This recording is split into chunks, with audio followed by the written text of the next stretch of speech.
Awesome. Okay. This is so exciting to finally have a meeting with you all. I've been talking to Caroline about it for a few months and the right opportunity finally presented itself. So I'm really grateful for that. I'm going to go ahead and start sharing my presentation here. Here we go. I'll make sure I've got the chat pulled up. Okay. All right, so here we are. I can't see anybody while I'm in slideshow mode, so please take yourself off mute or give me feedback somehow if there's any problem on y'all's end. But so here's my not at all ambitiously titled presentation, Solving the Climate Challenge. So we're going to talk today about how Citizens Climate Lobby provides an awesome approach for people to Sara, do. Yeah. I see this black square. Mhm. Should I? Oh, that's the chat window. Sorry. No, that's I mean, okay. I saw other things too. It's just blocking people's heads. I think I should be able to see. Let me see. I can read the chat. I can leave my chat open to do that. I think I selected show chat previews, so I should at least get a notification if somebody send a chat. So thank you for letting me know that was a problem. So Martha and I are gonna introduce ourselves in just a second, but I wanted to kind of start off talking about some of the common values that I think Citizens Climate Lobby shares with League of Women Voters. So we're both focused on a nonpartisan issue, number one. So the freedom to vote should not be partisan, and neither should climate change, right? It affects all of us, no matter what side of the aisle we're on. Similarly, no matter who's in the administration, climate change is going to be a problem that we need to be focusing on for a long time. So it is a nonpartisan issue. We take a nonpartisan approach to it. Another concern that I think we both share as organizations is fairness, right? So fairness in terms of access to vote for League of Women Voters. And in our case, some of the greatest impacts of climate change are going to be felt by those least economically able to adapt, right? So we're very concerned about the lack of fairness and the negative impacts that we're going to be seeing with this problem. And empowering voters, that's another shared focus of the two organizations, right? Empowering voters to take advantage of the right to vote in the case of League of Women Voters, and in our case, we're trying to empower everyday citizens like me, like Martha, like all of you, to build the political will for a livable world, to show people how to do that. So there's a great quote here from the founder of Citizens Climate Lobby that really illustrates that. So he says here, I used to think that the important people were taking care of the important problems. No, preserving a livable world is up to us little people. What we do and do not do really counts, right? So that's the attitude that we take towards empowering people to contribute to solutions about this problem. So let's introduce ourselves here. So name is Sarah. My pronouns are she, her, ella in Spanish. I'm one of the group leaders for our local chapter here. I'd like to talk a little bit about what got me interested in climate specifically. So I'm originally from Houston, Texas. That has been in the news for many reasons, right? One of them being some interesting weather phenomena over the past few years. So shortly after I moved here, so I moved here in mid 2017. Later that year, I watched from afar as Hurricane Harvey came to the Houston area. My family's home was actually flooded. I was really relieved when they moved inland. They relocated to Los Alamos a few years later. Because Texas continued to experience extreme events. In 2021, we had this crazy freeze sweep. We actually had people die of exposure, of cold exposure in Texas. In 2021, it was absolutely incredible. But obviously, this is going on where I'm from, but I haven't moved out of danger here, right? So as recently this year, I had the first ever experience in my life of getting ready for an evacuation because of a fire, right? A fire that fortunately didn't cause us to evacuate, but lots of fire activity obviously did cause people to evacuate throughout the state. The Cerro Pelado fire was just one of 21 fires this year, right? So the message is clear at this point, no matter where you go, climate change is a reality. And so what are we going to do about it? With that, I'd like to give Martha a chance to introduce herself. Hi, it's nice to meet you all. I am another New Mexico CCL group leader, and I live in Silver City. And I care a lot about climate change as an outdoors person because I love the natural world, but I'm very concerned, as probably we all are, as to what it's going to do everywhere to all peoples and all cultures. So we want to be really conscious of the social justice aspect of our solutions. And as a mother, I'm really concerned there's a livable world for my children and their children and their children. Next slide, please, Sarah. So one of the things Marshall Saunders, the founder of CCL, inspired me was by his talking how he started on climate work, just trying to live green as an individual, like we probably many of us do. And he realized there were many, many solutions and many steps that we could be taking as individuals to change the world, but we need, again, multiple approaches. So he started CCEL because he feels that what this group aims to do is one of the most influential and effective steps in having big change happen quickly. So it's really fun to, again, share this with you today. And Sarah's going to explain what all that is. Thanks, Martha. I'm actually going to, it doesn't look nearly as good, but I'm going to take this out of presenter mode, make it easier for me to see the chats. There we go. See, we got a couple in there that I wasn't able to see. Okay, Barbara, are you able to see the slides now? No, I don't. It says Sara Mason has started screen. Oh, now I see you. Yeah, okay, let me try that again. I might just need to reset. I was able to see you, but it had that black square on the upper right-hand corner. How's it looking now, everybody? I can see it. Barbara? I cannot see it. Really? I see it because it says living green as individuals. And then on the side, I see the next slides, but of course they're very, very tiny. So Barbara, I'm so sorry. I'm afraid that there's a problem we might not be able to solve for you. I'm wondering if hold on. Barbara, I'm gonna put a link in the chat and you should be able to view the slides. I don't vouch for anything in the notes. I haven't done a sweep to clean those up. So just keep that in mind if you see some incomplete sentences or some just weird stuff in there. Okay, let's try one more time and hopefully that'll be helpful. Okay, so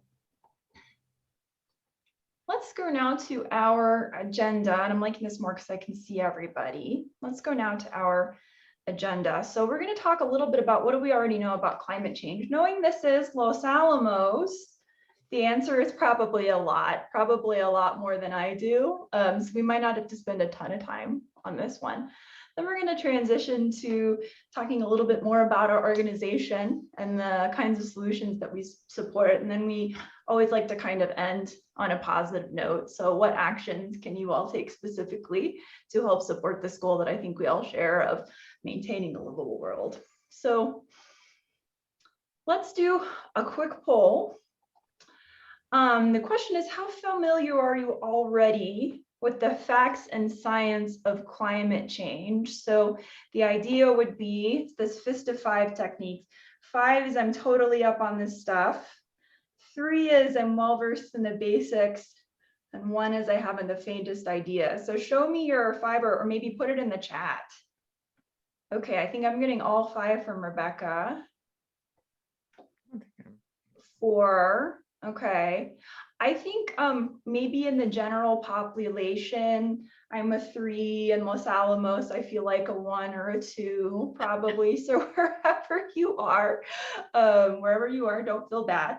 We're not going to go super into depth. We're just going to kind of summarize what the basic stuff that we know and how we're seeing it affect the Southwest in particular. So not going to surprise anybody here. We can round up to 100% of climate scientists agree that global warming is real. It's caused by greenhouse gases and human activity is causing almost all of the increase, which really goes back to fossil fuels, right? So here you can see the amount of production in terawatt hours of 3 different fossil fuel sources, coal, natural gas, and crude oil, just going up and up over time, right? This is causing the majority of temperature increase, climate change right now in the world.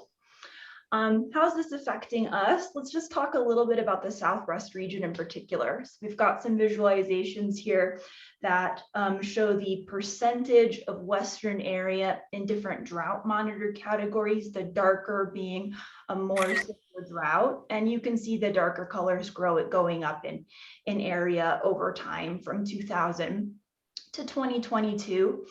So that was actually the driest 22-year period in the Southwest in the past 1,200 years. And this is significantly worse because of human-caused climate change. We wouldn't really be in a mega drought trajectory without it, according to the results of this study. Another awesome thing, comes along with climate change that we've already talked about is these wildfires. So we're seeing cumulative forest area burned, just tracking up and up over time. You can compare with and without climate change. Obviously, what we're getting with climate change is significantly worse than what we have without it.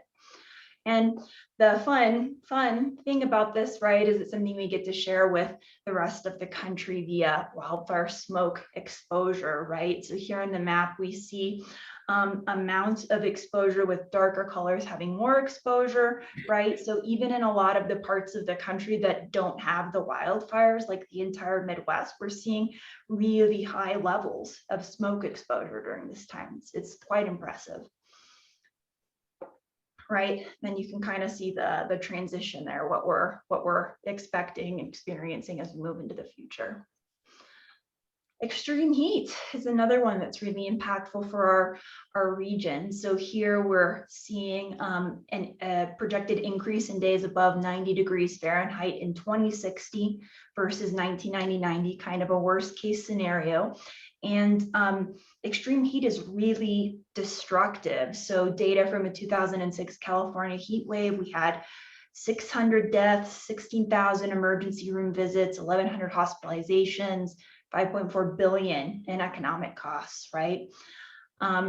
Just a little bit more about some of these economic impacts. We're projecting worst case to see 850 heat-related deaths per year additionally in 2050, $11 billion in economic costs, loss in labor hours, losses in the billions of wages in the whole region. And this could all really be improved with even modest efforts to curb global warming, right? Even a little bit of progress, we'd see a big impact to these economic and human tolls that are just really devastating. So, and we know that this is an issue that kind of has a short response time, right? We need to be working at a shorter timetable to have the impact we need. So the latest reports from the International Panel on Climate Change indicates that we have about until 2030 to cut emissions by 50% to avoid the very worst consequences. That's not saying that if we don't do that by 2030, there's absolutely nothing we can do. There's a great thing that the Director of Research from Citizen Climate Lobby published that I probably should send out the link to. You know, he points out it's never going to be too late to make things better than they would have been otherwise, but this is the projection for avoiding the worst consequences as they define it in the report. So it's something that is pretty bad. We're already experiencing some pretty negative consequences, and it's going to get worse if we don't do something about it right in a pretty short timetable. So given that in mind, I'd like to ask everybody to take a second to reflect. And the question is this: what's the story I tell myself that keeps me from fully engaging around climate change? Now, you may consider that you're already fully engaged, and that's awesome. This question isn't for you. I also want to point out that there are tons of legitimate reasons not to be fully engaged. Maybe it's not realistic for you at this time in your life to devote a ton of extra time and resources to taking up a cause like this. But if you feel that potentially you could, and there's a story that you're telling yourself that gets in the way, what's that story? I'd really like to know. If anybody wants to be brave enough to put it in the chat or take themselves off mute, I'd love to hear it. I can also talk a little bit about what I was telling myself before I got involved, which was primarily that, well, what am I going to do? Right? Like it's a really big problem, but I'm just one person. I don't know a lot about climate change. I don't have the STEM background. So really, how can I help, right? I'm not a politician. What am I supposed to do?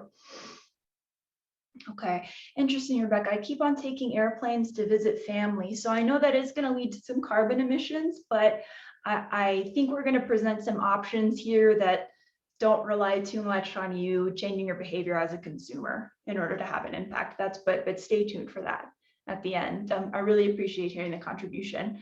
Martha, do you have any thoughts about before you got involved, what you were telling yourself that kind of kept you from getting there?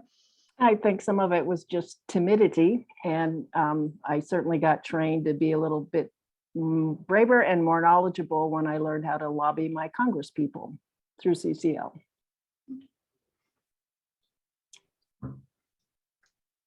Anything else anybody would like to share about this question?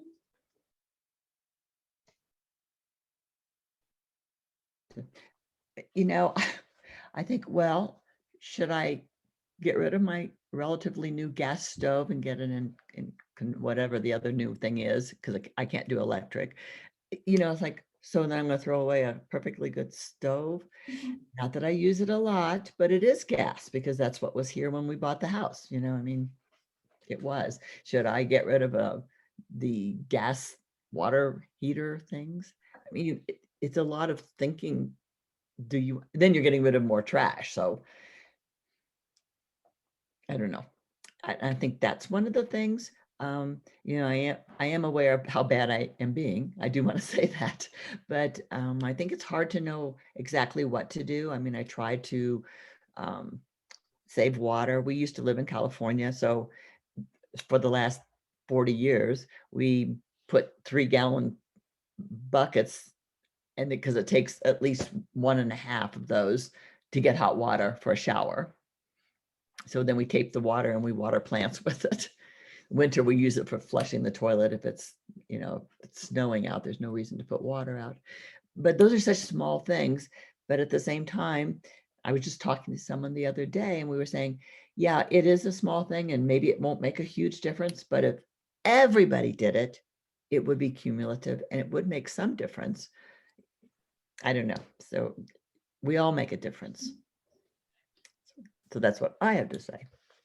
Thanks, Carol Ann. I feel like I heard some paralysis by analysis from what you had to say, and I certainly have been there and know that it is a good way to get stuck and to not move forward taking a particular action, right? And it's really hard because you're actively trying to figure out the best thing to do, and it's hard to come to that decision. So I do like Ed's comment in the chat that fully engaging is pretty hard because a few of us are going to be spending 100% of our time on this issue, right? So perhaps engaging more is a good way to frame it. And I like that framing for this discussion. And interesting, we've got some input from Reed about an induction hot plate he's purchased, which I'm going to follow up with you about that offline, Reed. That's interesting. So yeah, we've heard a little bit about what might be keeping some of us from maybe not fully engaging, but let's say engaging more, frame it a little bit more realistically. If you're not engaged as much as you'd like to be, or as much as you think you could, I do want to say that you're not alone. Who's familiar with the Yale program on climate change communications? Has anyone heard of them before? So I'm seeing some folks shake their heads.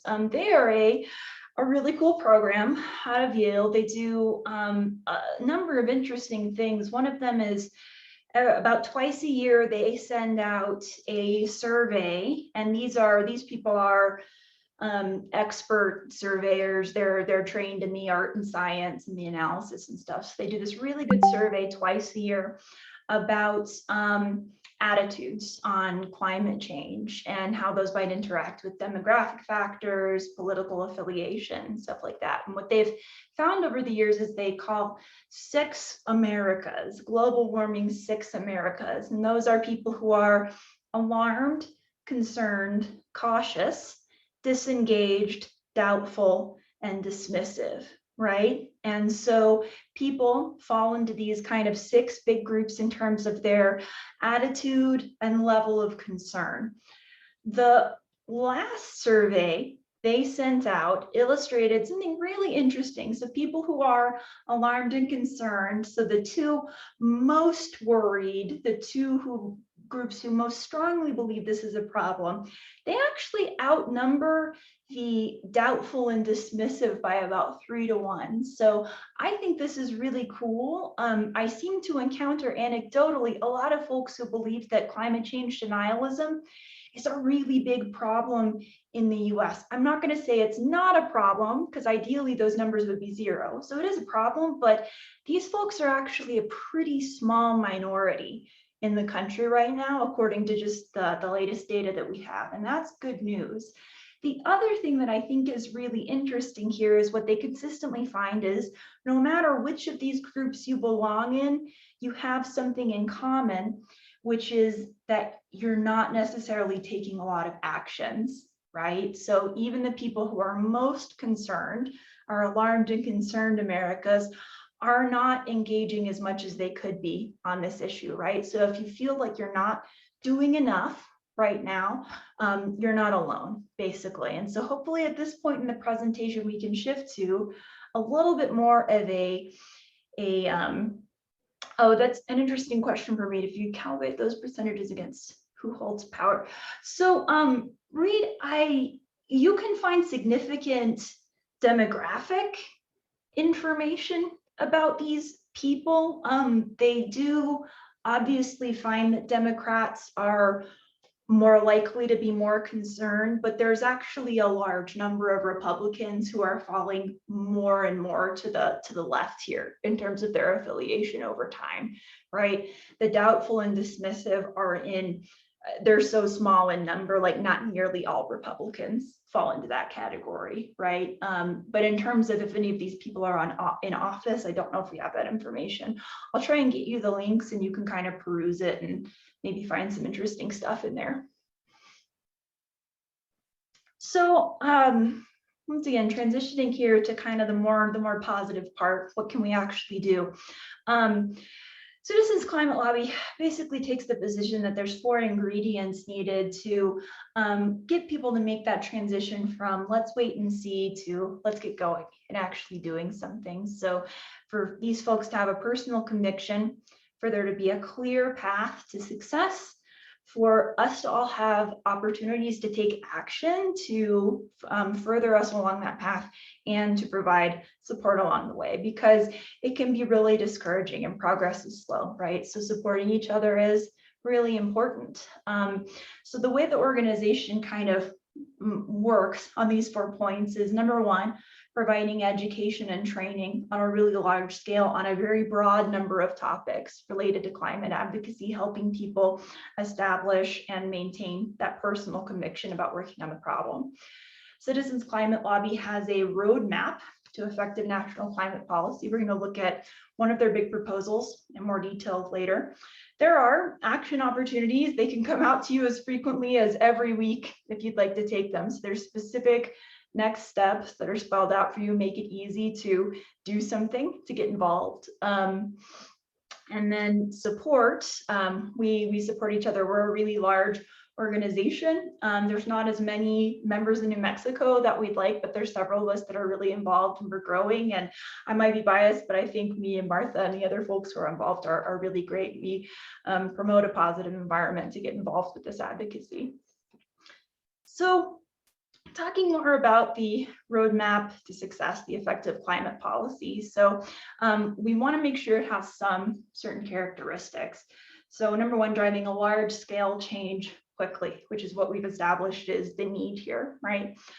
Number two, looking out for those who can least afford rising energy costs. Martha already talked about it, like making sure that we're just and fair in our approach is something that we absolutely have to do. It needs to be healthy for the planet and for the economy. It needs to be durable. Climate change is going to stick around, so our solution needs to as well. And it needs to use incentives that support choice. So one of the policies that CCL has advocated for the longest time checks all these boxes, and I'll be talking about it in a little bit more detail, and that is the carbon fee and dividend policy. So you have probably already heard about a carbon fee. There's lots of different ways to implement it. The particular implementation that CCL has advocated for is called the Energy Innovation and Carbon Dividend Act. It's an actual proposal. It's been proposed for 2 or 3 Congresses. I might not have those numbers right.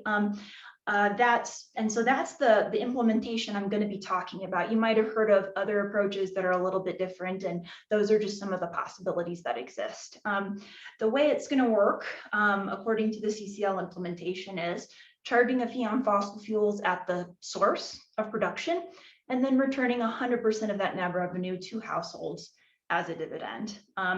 It's just that simple. So let's talk about some of the benefits of this approach.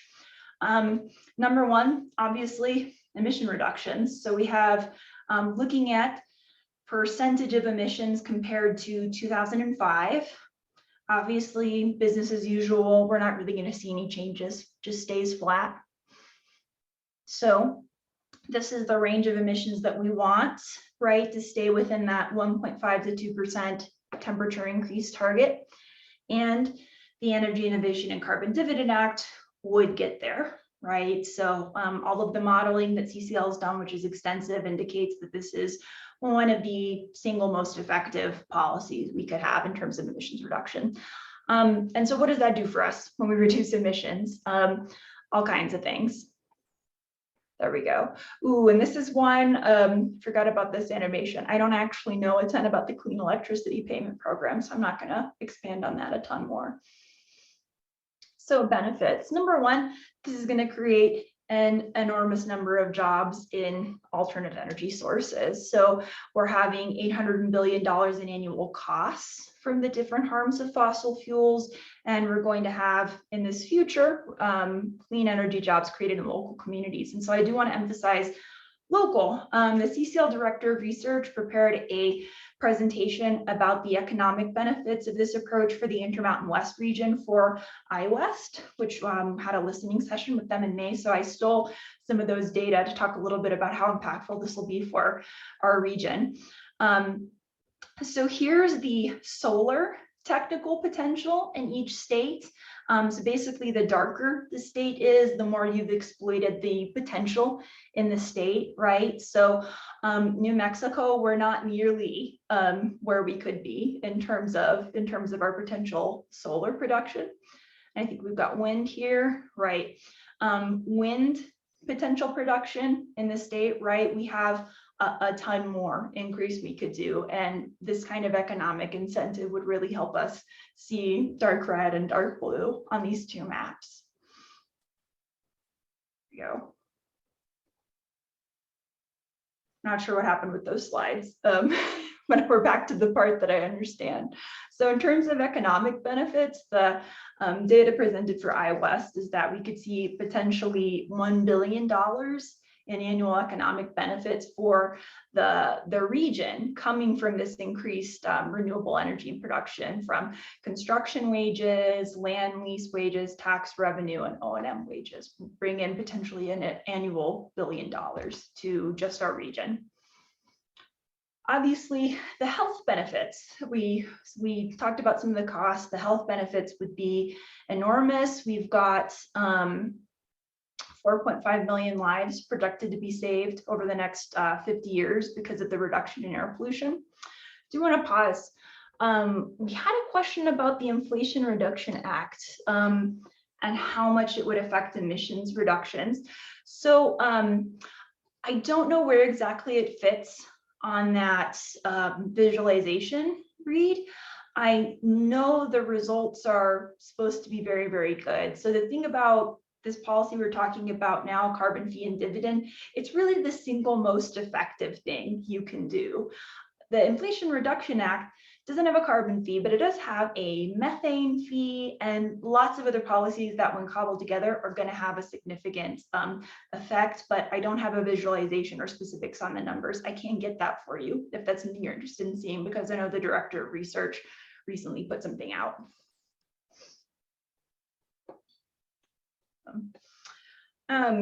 Let's talk a little bit about poverty alleviation too. So right now, people are polluting, they're emitting greenhouse gases at huge economic cost to you personally, right? The health, environmental impacts on you as an individual are extreme, and they pay nothing for polluting this way, right? In this case, there's going to be a fee and that money's going to come back to you, right? So in year 10, this particular implementation of a carbon fee would put almost $3,000 back in the pockets of a family of 4 every year. Here's some more data stolen from this iWest session. This is the projected poverty alleviation in our region from a $50 per ton carbon fee. So we could see potentially 15,000 people in New Mexico being lifted out of poverty because of a policy like this.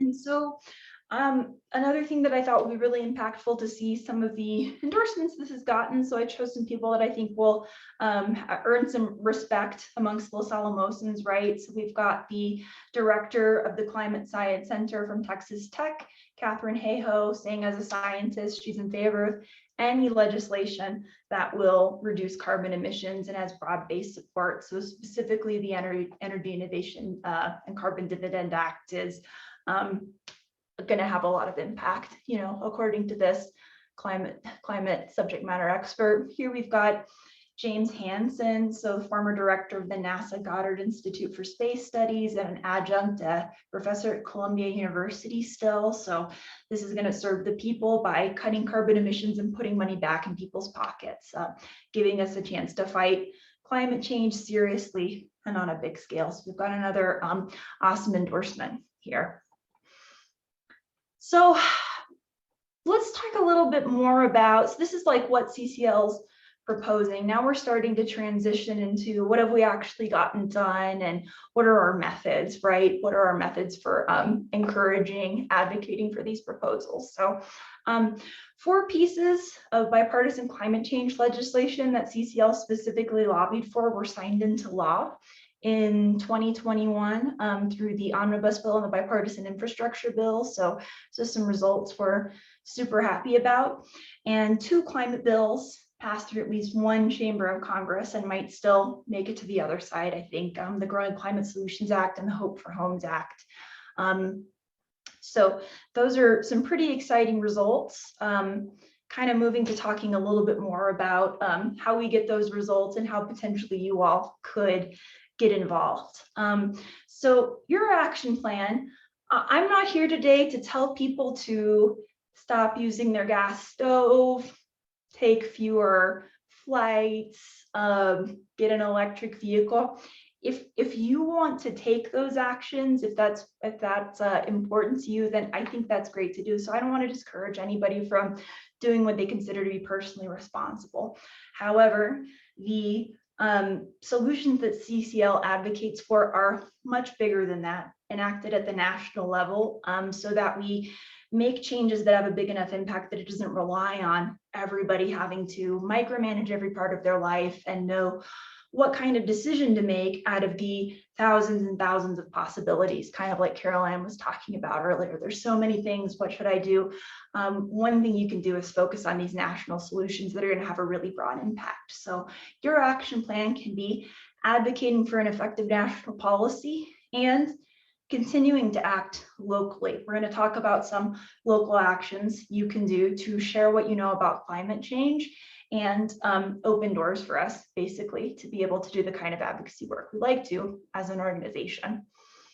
So we do this through what we call the 5 levers of political will. And we're going to see some examples of all of those and how they've happened in New Mexico and Los Alamos over the past year. So lobbying Congress, like Martha talked about, media relations, grassroots outreach, grasstops engagement, and group development.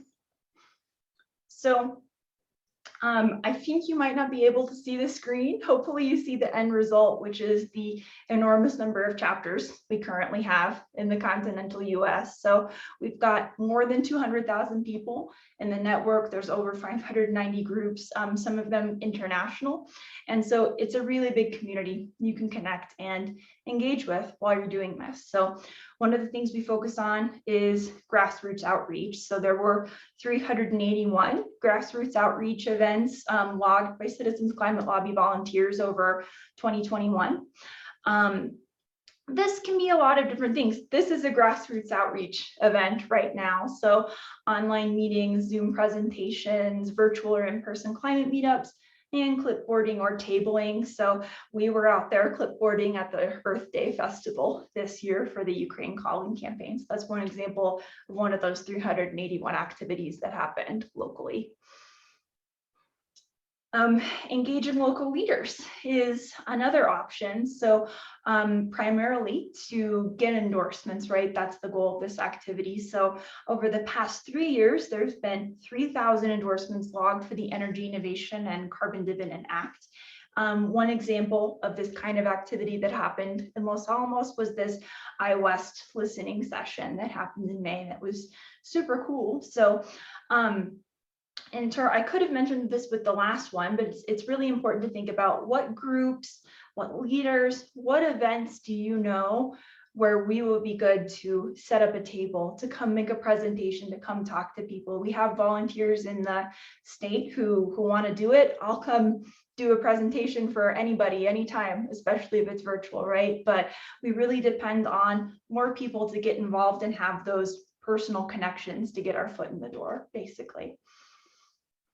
Media outreach is another one, right? So in 2021, there were 3,693 publications from CCL volunteers. These could be op-eds, articles, letters to the editor.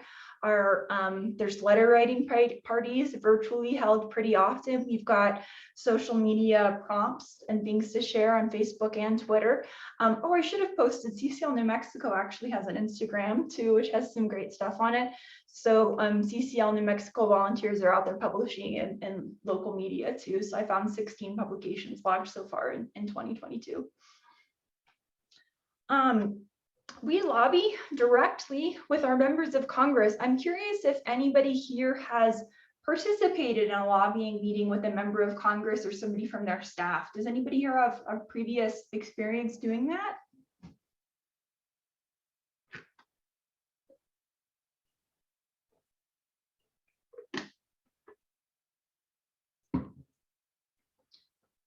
If not, that's okay. I was quite overwhelmed when I had been a CCL volunteer for about 3 weeks and was asked to participate in a lobbying meeting with Senator Heinrich's office as well. And it was so great. It was a really powerful experience to be directly talking to a policymaker and telling them what was important to me. Martha, is there anything you'd like to add about just what the experience is like? Again, very positive feeling. The staff members of our congressional people interact with lobby groups, and there's a lot of information exchange. That's really exciting as well. Thanks so much, Martha. There's lots of things you can do, and so you certainly don't have to get involved with something like this, but if it's something that's even remotely interesting, I think the method that CCL uses really does a great job of getting you hooked up. You know exactly what your role is, and everybody works together, and it tends to go really well, and you learn a ton, as Martha said. So nationally, there were just over 1,300 meetings with members of Congress and their staff. So here in New Mexico, we do meet via Zoom. So we'll Zoom with people who are here in New Mexico, or we'll Zoom with people in DC. There is also a biannual DC conference and lobbying days in person, which I'm sure are awesome to go. I've only heard good things, but haven't gone yet. And so here is a screenshot from a meeting with Senator Heinrich's office in July of 2022. I do want to say, I do want to do a special shout out for campaign season events, which can be all of the different kinds of activities that we've talked about so far. The idea being we really want to get people voting with climate in mind, right? So we're nonpartisan, whoever the administration is, we work with them, but obviously getting climate-minded people into office in the first place makes all of our jobs a lot easier. So in 2022, 225 campaign season events have been logged in New Mexico so far, or have belonged nationally so far, but none in New Mexico to date, right? And I think that the League of Women Voters is an awesome group to be talking to think about, could we change that, right? Could we partner and do something like a climate forum with candidates? Is there something we could do around climate this election season? So just tuck that away, all of you League of Women Voters participants, and be thinking about that. That would be something we're really excited. We would be really excited to work with you on. Another organization that we support a lot in this area is the Environmental Voter Project. They basically, they target, that's maybe a bit of a negative word, they reach out to infrequent voters who are environmentalists through phone banking, canvassing, other sorts of outreach to try and get them to vote. It might be a little hard for folks in this group to imagine. Obviously, if you're in the League of Women Voters, you care about voting quite a lot, but environmentalists actually vote a little bit less often, I should say, than other demographics, right? And so the Environmental Voter Project has some pretty interesting data on their website about how they transform a lot of these infrequent voters into frequent ones. And these are people who are coming back to vote with climate in mind. So that's another great organization to be promoting this time of year. So I've got the information in here for our state chapter. You can sign up there and then, whoops, you can sign up there and either myself or Martha will be giving you a phone call to see if you want to find out more about CCL. You could probably skip it after this presentation, but we do like to call people to find out just a little bit more about what you specifically are interested in. And if you're like, I really want to write letters to the editor, we would send you some particular links about that. And we've got these monthly meetings via Zoom. So the next one's going to be September 8th. We actually just had our last one pretty recently. Second Thursday of the month at 7. You don't have to be a member of the chapter to show up. They're public. Awesome. We've got some great stuff from Caroline in the chat about meet and greets with some candidates. I'm going to take note of that, and I might be contacting you about that, Caroline. That's great. Citizens Climate Lobby also hosts virtual info sessions weekly, and then there's an informational page here about the Energy Innovation and Carbon Dividend Act. So got some discussion questions here. So just wondering what people learned or relearned today that you think is important or energizing. I'd like to know if there's any actions you plan on taking based on this discussion. And I'd like to know if you have any other questions or comments from me and Martha. So with that, I think we can kind of open it up for discussion and just see what people have to say.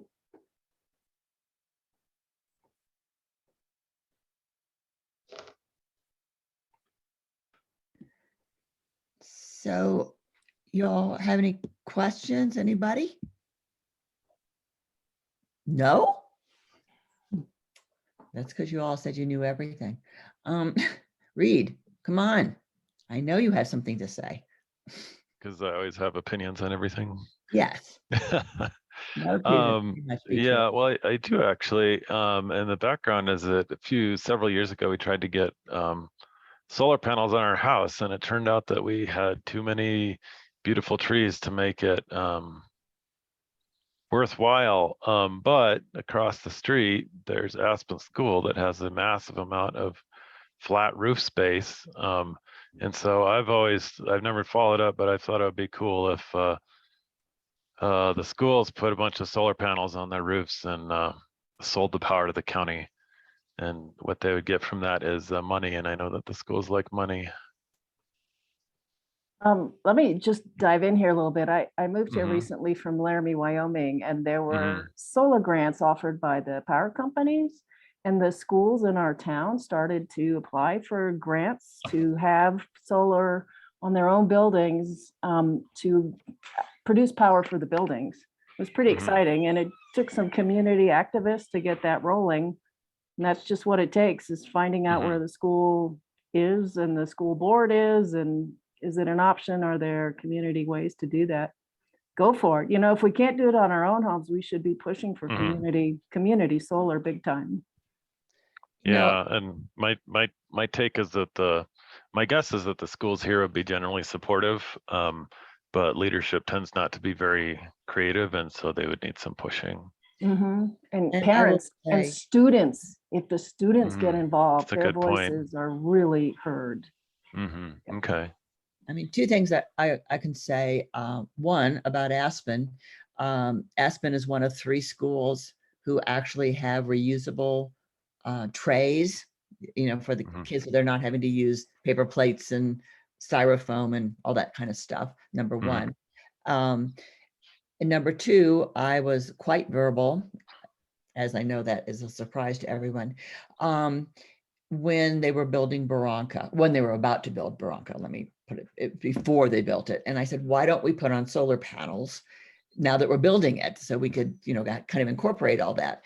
And their comment, and I don't know enough about this to make a comment, but what they said was, well, the solar panels are expensive and they only last for 20 years and we would have to replace them. But if we just use the regular stuff, we wouldn't have to. So I actually didn't understand that whole thing, and I couldn't fight about it because I don't know enough about it to make a intelligent comment. But I said, well, I'm sure that you could do something, was sort of my comment.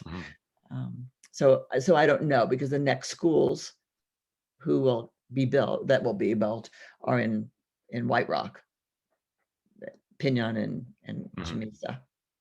So I don't know, maybe we all need to get into that and fight. Maybe Sarah, since you live at least here, you can give more information when they're having meetings about, well, what do you think about this plan? Or what do you think about that plan? Because we definitely brought it up. And I think Jody Benson, who is with her mother at an appointment right now, but she knows a lot about that. And maybe we just need to be more verbal about those things. I don't know. Yeah, that's the sort of general flavor of response I get from the schools when I propose anything different than what they're already doing.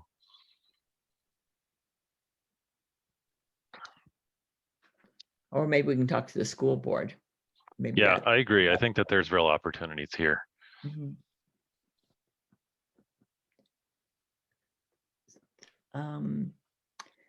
I had questions. Wait, let me see. Well, I know one thing that New Mexico has the largest wind farm in the Western Hemisphere that is here in New Mexico, and that for the first time, it's actually producing money for the schools, because we all know that gas and oil pay for education in New Mexico. We do know that, but right now, just because of those wind farms, we're getting millions of dollars back for the schools. So I think that's a hopeful thing that we're looking for. We're not going to get rid of it. Somehow, I think when we talk about things, it makes it sound as if we are not going to have any gas or oil at all, that like we're never going to have any anymore. And of course, that's impractical, because people have cars and people aren't going to get rid of their cars, or can't get rid of their cars, depending, on whatever the situation is. But so I think that's what frightens people. I think they think it's all or nothing. And I don't think that's what I hear you saying. I think that the way to have the conversation, and I would include the members of Congress and their staff that we're lobbying to, because like the second district, especially where Martha is, that's a really interesting place. It goes back and forth between the two parties, and whether it's a Republican or a Democrat who's in that district, there's a lot of small oil producers there who could stand to be negatively impacted by a shift away from fossil fuels. And wherever you are in the state, fossil fuels are a big part of our budget, right? And so the message I think is we've got to do something about climate change, right? And that means really drastically moving away from fossil fuels. So do you want New Mexico to have a seat at the table for the discussion about how that's going to happen, right? It's happening, so let's have a seat at the table is how I'd have it, and discuss what the transition needs to look like nationally and locally, and to have a strong national framework to incentivize that transition happening. I guess that's how I would frame the conversation, instead of tomorrow you're going to wake up and you can't drive your car anymore. Yeah, I think, but I don't think that's the way things are there. In fact, I was on a Zoom yesterday with Jamie Raskin and Adam Schiff and Gabe, and I think Teresa was on as well. And so they're kind of talking about that, and it's hard in southern New Mexico. So it's a different place than CD1, for example, and with the new distribution of voters, there are probably 3 seats that are all more competitive than they were before, but which is good and bad, you know, of course, depending on where you are. But I think that this is a policy. But I think it's also important when we look at local Los Alamos people running for whatever office, that they be people who actually have some ideas of what locally we can do, and not, we have some people who do not think they may admit there's some climate change, but they're not seeing it as man-made. It's just a natural cycle. Okay. And there's nothing we can do or should do. And that's it's a hard place to be. Yeah, so doing what we can to get people who see it differently in office in the first place is definitely important, right? And I think potentially we could organize some cool events around that locally, like a forum of some kind, getting people to talk a little bit about what their climate postures and ideas are. The other thing about CCL's focus is national, right? It's not a local focus, but if we implement a framework of some kind that really incentivizes a move away from fossil fuels, the decisions we make locally will determine how easy that is for us, right? So getting people who want to keep that in mind, moving in this direction that I think we are moving forward in as a country, it's really, really key. I'm so sorry, I'm going to have a hard stop at 1 p.m. So I want to give you a heads up about that before I disappear. Does anyone else have any questions? Because if not, we can let Sarah get to where she needs to be, which isn't here. I'm really grateful for the opportunity. I would love to hear from any of you